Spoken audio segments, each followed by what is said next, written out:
Good afternoon. It's Wednesday. Ask Coach Debbie time. So excited to be here, and always wondering when I first start if if it's broadcasting. So I'm waiting to see if someone shows up to make sure that it's broadcast. Okay. Yeah. Hi, Bill. Can you hear me, Bill? I want to make sure that the sound's working as well. Let me know if you can hear me. Just say yes or no or whatever. Oh, yay. Hi, you guys. Hi, Marianne and Michelle. Let me know if you can hear me. If you can't, just post here. Oh, good. Yeah, you can hear me. All right. So hi, everybody. I just came in from running. It is so hot.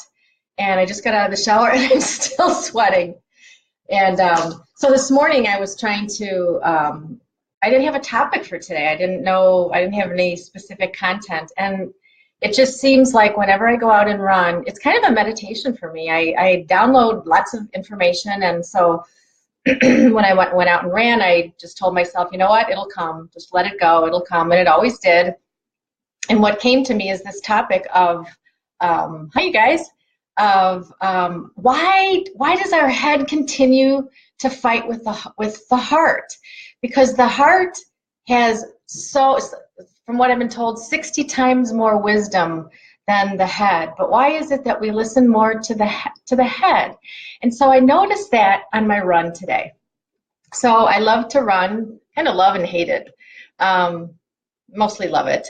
And so I'm training for a 5K, and I'm doing a specific training program. And so today was my tempo run. So what a tempo run is it's a run to kind of practice your race pace and see what your anaerobic threshold is. So a tempo run is when you start out and gradually, and then you run for about 10 or 15 minutes, almost at your race pace, and then you slow down at the end of the race, at the end of the run. So I'm doing my tempo run, and I'm going into the middle part where I've got to run hard, and I'm running hard, and because that's me, I'm all about efforting. You know, that's what gets in the way of that's what gets in the way of me really feeling peace in my life. I effort too much, so I try too hard. So I'm running really, really hard because I want to be great. I want to be good. I want to be my best. And I'm realizing that my body and my heart was saying, chill out, slow down. But my head was telling me, keep going, you got to do this. You can't be a wuss. And so I noticed that. And in that moment, it was really hard to do because I wanted to keep pushing harder. But I stopped and I realized I'm arguing with my heart, the body. And so I slowed down. And actually, I started walking, that was a real stretch for me. And I stopped myself and realized how cool it is to get out of the mind. Because what I was telling myself was all fear-based stuff, you know, that you're a wuss, you should be able to push harder. And none of that was true. And so I stopped and listened to my heart, and it just felt so good. Like I gave myself permission to honor what my body needed. And it's like, wow, I spend so much energy fighting with really what is the truth. The truth is in our body. It's in our heart. So I walked for a while, and I really, thought, wow, this could be a great topic, because this is what we do in our life. We argue with our truth. Our truth lives in our heart. And guess why we have heart attacks? What's the number one reason why we have heart attacks and heart issues? It's stress. And where does the stress come from? It comes from the head. So what if we could align the head with the heart? What if we allowed our head to really listen? That's what's going to create fulfillment and peace and joy. So I'm running, and so I was walking, and then I thought, I'm listening to my head and my heart, and I realized how seductive my head is, because my head was telling me, oh, you're too tired, you don't need to pick up the pace again, you shouldn't do this. My head, I got to see that was my head, that wasn't my heart. My heart was saying, okay, you rested, now let's do it, get back into it. And I did. So what I found from that is that the head is really seductive. Oftentimes we think the head is what the heart should be telling us, or vice versa. So what does it take to know what's driving you, whether it's the head or the heart. Well, that's next week's topic, how to really listen. But for now, I really want to drill home to you guys how we allow the head to get in the way of reality. Our head has us flee reality and lies to us. And that's all based on old programming. So I made a list of some of the things that my head tells me that isn't true, that continually gets in the way of who I want to be and what I want to do. So see if you can resonate with any of this. So my head will tell me that I'm incredibly limited. I can only do this, I can only do that. I can't. My heart tells me that anything is possible. So the part of me, the head, it's all fear-based. The head is the ego, fear. My head will tell me that I'm incredibly limited because I learned that. It's conditioning. I learned that. So consider how you might be telling yourself the same and how it gets in the way of your dreams. My heart tells me, my heart only knows unconditional love for myself and for everyone. What does my head tell me? You can love only when I feel good enough about myself, or you can love only when others behave in a specific way. And so the fear of the head, again, prevents us from having the fullest expression of who we are. The head, the heart says, I am always acceptable and accepted. The head says, I'm not acceptable.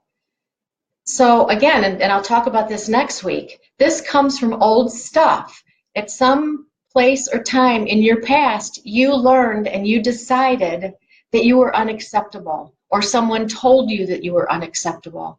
So we adopt these beliefs and we keep them in our head, and it blocks us from the truth that's in our heart. Our head will tell us, I'm too tired, I don't have the energy, I can't do it. The heart says, energy is a choice. The head seduces. The heart embraces. The head lies. Think of all the lies that you tell yourself. I'm too old, I'm too fat, I'm too stupid, I'm not good enough, I'm going to be judged, I'm a failure, I'm a loser. All of that stuff is learned. We weren't just born believing that.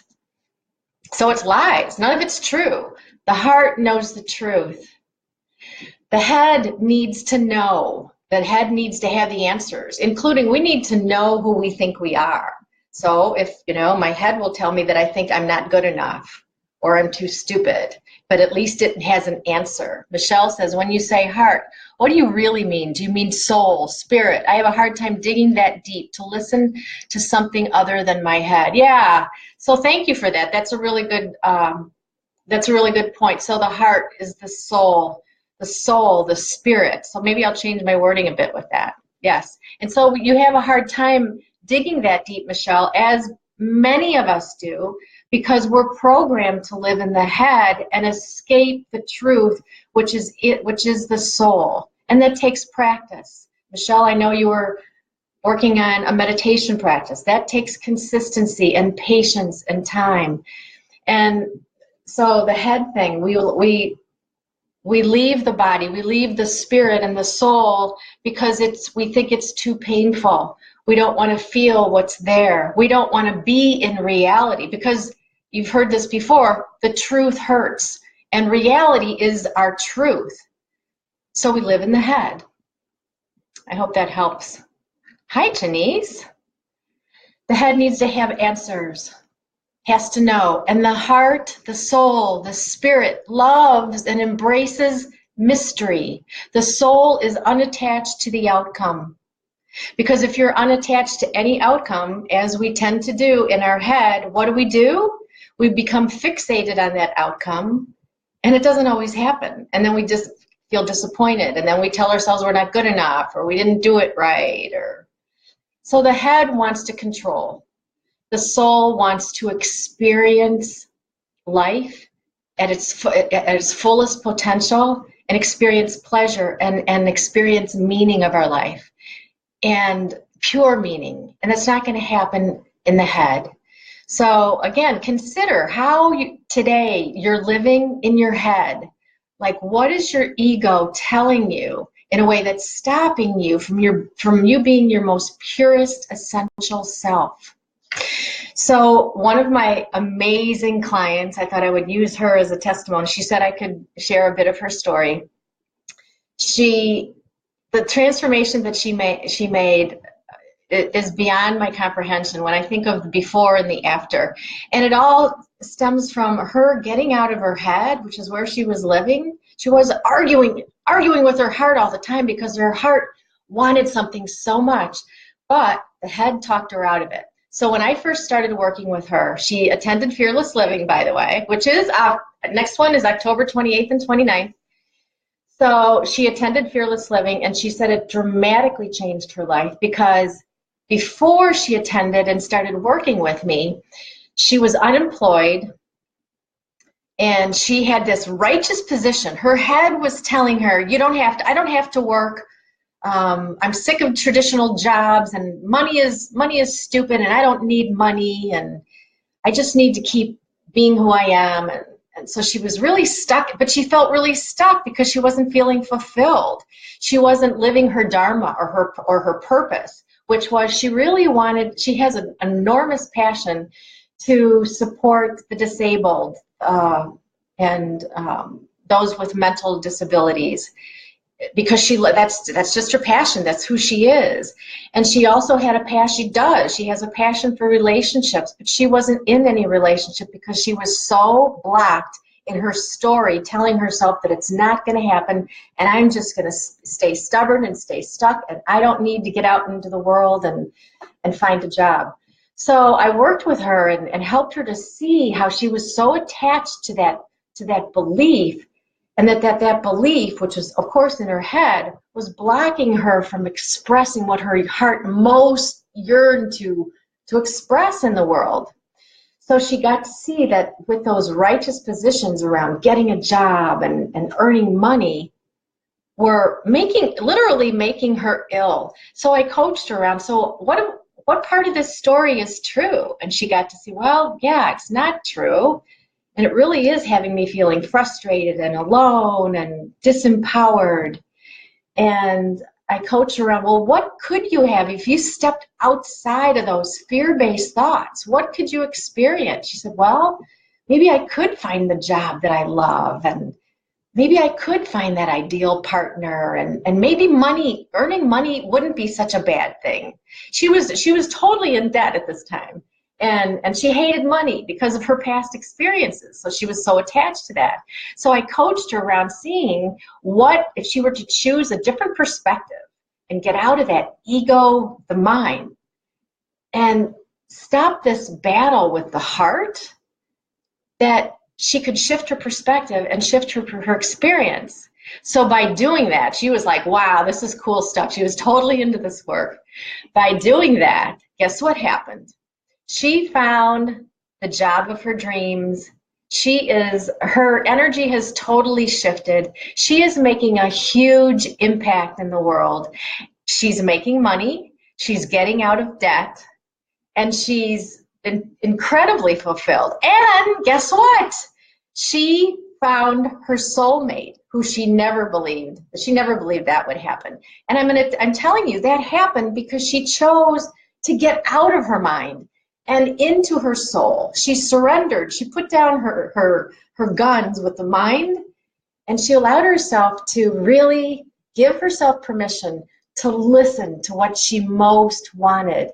And so that didn't go without challenges. She had to do a lot of work around getting out of those fear-based thoughts of what if this happens, and what if that happens, and what if I repeat the past. And so with the committed effort that she put into shifting her internal world, I wish you guys could, well, you can see her if you become friends with her on Facebook. She is such an inspiring leader now and changing so many lives.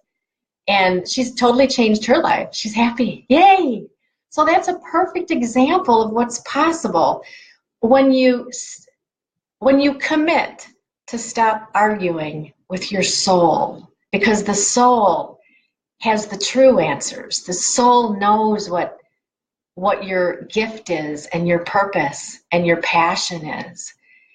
And you're never going to be able to express it or live it or be that contribution that you can be in the world if you stay in the head. All right, any comments? Hi, everybody. It's good to see all you guys. So let's get some feedback from you. I would love to hear what thought right now or belief is stopping you from listening to your soul. What might that be? Is it the thought that I failed in the past, so that means I'm going to fail again? Might it be the thought that I'm not worth it? Because whatever those thoughts are, just become present to how attached and committed you are to those thoughts. Is it the thought that I can't do anything different with my life because I'm going to be made wrong? I'm going to be judged? Because if you believe that to be true, most likely it was true at some point in your life. You learned that from a past experience. And so you're bringing it into the present and giving that your power, which is keeping you exactly where you're at. And maybe, for a moment, consider how in the past you have listened to your heart, to your spirit, to your soul. Everyone has done that at some point in your time. And when you've listened to it, you've created a different experience. But I'm also going to assert that chances are it was scary because it was something different and you had to let go of the you who you thought you were. And that is scary. But if you're scared, that's a really good sign. That means that ache, there's movement and you're going to do something different. I just posted this morning on Facebook that I got this in my meditation this morning around fear, and I realized that the more fearful you are about something or someone or yourself, the more passion is behind it. So in other words, the level of intensity that you're functioning with your fear is the level of intensity that you can use towards your greater good. So what if you did? What would it take? So how do you do that? It takes time, it takes effort, I don't like using the word effort, it takes commitment to really being willing to let go of everything you think you believe to be true about yourself, everything you think you believe to be true about your relationships. Think about I'm just getting a visual now of like a chalkboard. Imagine you've written everything you think you are about yourself and about your relationships. Imagine you've written all that on a chalkboard, all the beliefs, the story. And then imagine today you're going to erase it all. Erase all that stuff so you can start from scratch, literally from scratch, and create a new set of beliefs that are going to support your highest dreams. That's the soul's work. Gilda says, never thought of fear that way. Yes, fear is driven. I never thought of it this way either until today. Fear is driven with passion. And we maybe don't see it as passion because we see passion as only a positive thing. Well, that's the work. The passion is there. It's for you to choose and commit to shifting it. Yeah. So any questions? I don't have any, nobody sent me any coaching questions this week, so I'll leave it at that. That's okay. Can you tell I'm passionate about this topic? And I'm passionate about it because I know on a daily basis, because I too am human, that my mind fights. It fights. Our mind wants to control. The mind wants to be in charge. In other words, think of a tandem bike. There's somebody in front and there's somebody in back. Too often, most of the time, we allow our mind to be in the front seat and our soul, our spirit, our heart in the back. Imagine if you shifted, put your soul in the front today and let the mind honor what's in front. What could you experience? So let's just, Michelle, my head is saying, you've been a mom for too long and don't have the skills to go out and do something else, right, Michelle? And that is such a lie. And notice, Michelle, thanks for sharing that. Michelle, let me say again what she said. The lie that she tells herself is, you've been a mom for too long and you don't have the skills to go out and do something else. So Michelle, just imagine for a moment, if you no longer believed that, if you no longer believed that you've been a mom too long and that you don't have the skills to go out and do something else, what could you do? What might be possible, right? If you could just totally eliminate that belief and begin to explore what you might make happen to do something else, because I know you, Michelle, I know that you've got a burning desire in you to do something else in addition to what the awesome work you're doing as a mom, which is a huge and most gratifying job, as you know. But if you could erase that from your chalkboard and begin to explore, what can I have? Because that's fear. And the other piece, Michelle, is what if you don't have the skills? Right? What if that's okay and you can seek the skills and get the support you need to feel confident to have the skills to do what you want to do? You'd see me in cranes. I know I would. Totally, Michelle. I want to see you in cranes. First, I need to see you in Fearless Living. Yeah, so why don't we have a few more minutes left. So if you'd like, let's spend a few moments. Let me take you through a little guided meditation that feels right in this moment. So go ahead and close your eyes and settle in and drop inside yourself. Perhaps it feels right to sink into your heart space. Perhaps it feels right to sink in deeper into the area behind the your navel, which is the source, the place of equilibrium. Just settle into that space inside your body where you feel the peace, where the peace always resides. And notice what it feels like to be in that space. And if you feel distracted, just allow it. There's nothing you have to manage here. And in that space, that soul space inside of yourself, just practice listening right now. And as you listen, have your soul tell you what it most is yearning to express right now.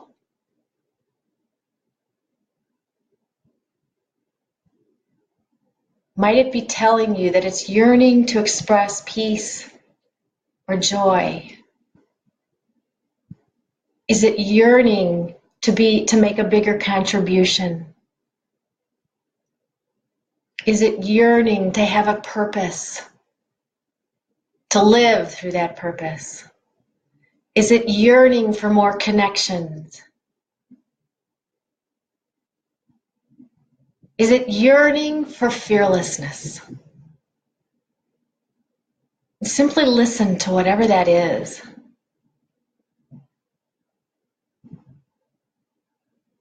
And then whatever you hear, check in with your head right now and notice what's the number one reason that would stop you.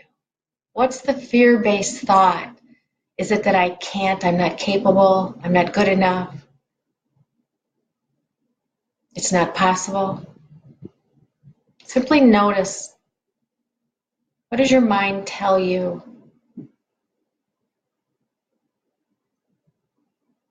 And then when you get that, see if you're willing to let that go, to get the support you need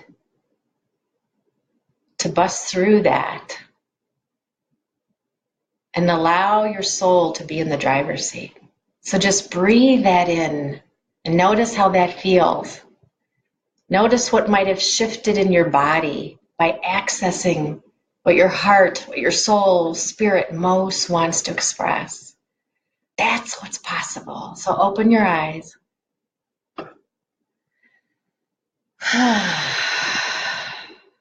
I know that when I do this for myself, which is every day actually, I mean, I did it when I ran, that's where the miracles happen. That's where I feel like I can make a greater contribution. Like if I didn't have that experience when I ran, and if I didn't share my experience here, I wouldn't be hopefully inspiring everyone that's here.